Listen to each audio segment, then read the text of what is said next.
แล้วมาบาดนี้ก่อนสิลำและร้องต้องขอกราบคารวะฐานะเป็นหมอลำนักแสดงต้องย่อนอลูกหลานเตรียมมาพร้อมมีของดีมาฝากแม่ยายตะมากทา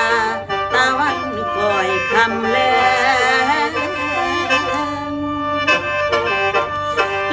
สิแต่งหน้าแล้วหอดทุ่มหนึ่งสองยาม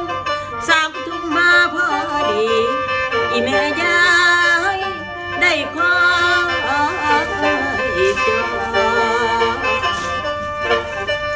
และน้องอีพูดคำบุญเป็นข้าแม่บ้านอยู่ดาวหลักเรื่องนี้และปูเป็นในน้ำขนาดปลายชายาน้องพระนา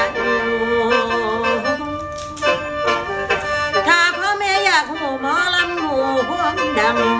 มีงานใดเอามาฟังเสียบสลองบังรู้เจ้าเอาหมอลำแถวทรงทั้งคำบงลูกน้ำตาโน้คุณแม่นำทางไปหอดห้วยพึ่งยาแวใส่ให้แวกบัวถนนติดขอบรวดรถยนต์แล่นถึงเฮือนขอกราบเรียนทั้งคุณอาทั้งยายอยู่ทางที่และถ้ามีงานอย่าลืมให้ฉันไปยามเยี่ยม